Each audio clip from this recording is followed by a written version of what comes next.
Rahayu, Rahayu, salam sejahtera, salam kebajikan, salam cinta kasih selalu untuk sahabat pencinta SP dimanapun sahabat semua berada.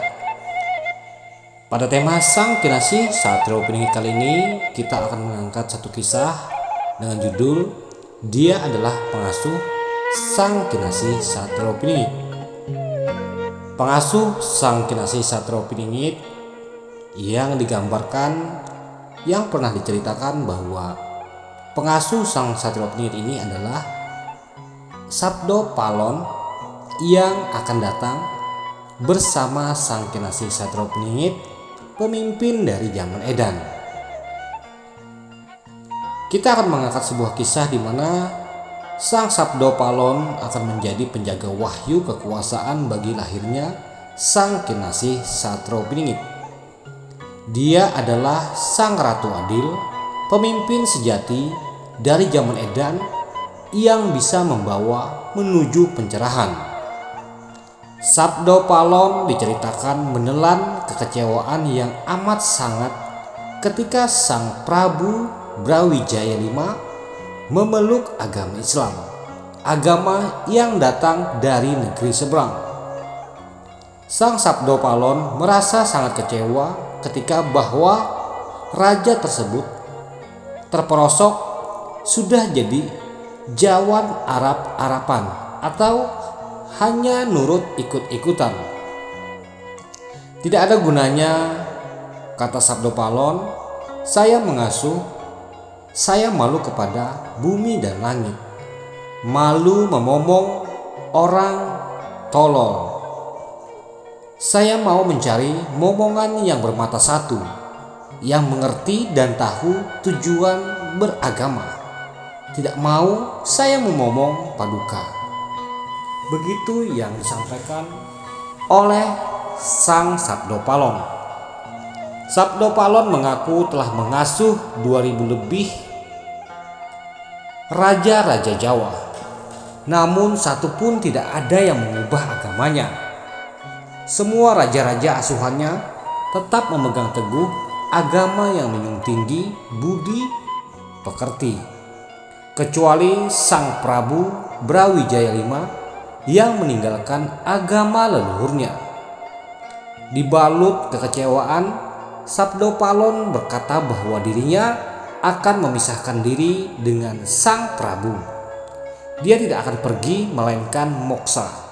Dia akan menjadi Semar yang artinya meliputi sekalian wujud, tidak nampak secara mata. Semar dan Punakawan sebenarnya juga pernah diceritakan di zaman masa silam. Namun pada edisi kali ini kita terkhusus bercerita bagaimana awal sejarah Sang Sabdo Palon atau Sang Pengasuh Satrio Piningit yang akan muncul di peradaban akhir zaman yang berkaitan dengan kemunculan Sang Kinasih Satrio Piningit. Di dalam serat Dharma Gandul disebutkan bahwa Semar dipercaya merupakan utusan gaib Gusti Kang Murbeng Dumadi atau Tuhan yang Maha Kuasa untuk melaksanakan tugas agar manusia selalu menyembah dan bertakwa kepada Tuhan, selalu bersyukur dan eling serta berjalan pada jalan kebaikan. Wahai para pecinta Sang Kinasih Satrio Piningit, kita akan bercerita di mana Sabdo Palon juga menegaskan bahwa dirinya akan datang lagi ke tanah Jawa untuk menyadarkan manusia kepada ajaran yang benar ataupun ajaran kepada jati diri Bumi Pertiwi Nusantara. Dia datang bersama dengan manusia asuhannya yang kelak disebut sebagai Sang Kinasih Satrio Piningit. Datang setelah terjadinya goro-goro atau bencana alam yang membinasakan banyak manusia. Sabdo Palon penjaga wahyu kekuasaan Sang Kinasih Satrio Piningit. Sabdo Palon akan menjadi penjaga wahyu kekuasaan bagi lahirnya pemimpin sejati, yakni Sang Kinasih Satrio Piningit. Satrio Piningit atau kita menyebutnya sebagai sosok sang ratu adil adalah calon pemimpin yang dipercaya akan membawa negeri ini dari zaman edan kepada zaman pencerahan. Ada yang menyebut Ratu Adil merupakan tokoh baru yang tergolong muda yang akan menggantikan tokoh-tokoh lama atau tokoh-tokoh tua. Lalu siapakah Sang Kinasih Satrio Piningit yang dimaksud oleh Sabdo Palon? Di ramalan Jayabaya yang dikemukakan oleh Raden Ngabehi Ranggawarsita, seorang pujangga besar dari keraton Kasunan Surakarta Hadiningrat, akan ada 7 orang yang dinamakan Ratu Adil atau Sang Kinasih Satrio Piningit. Ketujuh orang tersebut masing-masing Satrio Kinunjoro Murwo Kuncoro, Satrio Mukti Wibowo Kesandung Kesampar, Satrio Jinumput Sumelo Atur, Satrio Lelono Topo Ngerame, Satrio Piningit Hamong Tuh, Satrio Boyong Pambukaning Gapuro, dan Satrio Pinandito Sinisihan Wahyu.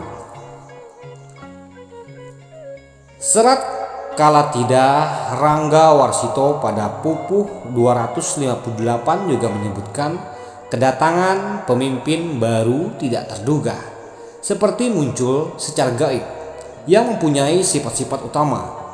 Datangnya tanpa sarana apa-apa, tidak pernah menonjol sebelumnya. Pada saat masih muda banyak mengalami halangan di dalam hidupnya, yang oleh izin yang maha kuasa akan menjadi yang terpimpin ataupun menjadi pemimpin yang berbudi luhur. Sabdo Palon menyatakan Satrio Piningit akan muncul ditandai meletusnya Gunung Merapi dan memuntahkan laharnya ke barat daya, baunya pun tidak sedap. Itulah pertanda akan munculnya Sang Kinasih Satrio Piningit dibarengi dengan kemunculan Sabdo Palon Pamomong Sang Kasatria Nusantara. Dan dari situ juga akan tersebarnya agama Buddha Kauruh Budi. Kelak Merapi akan menggelegar.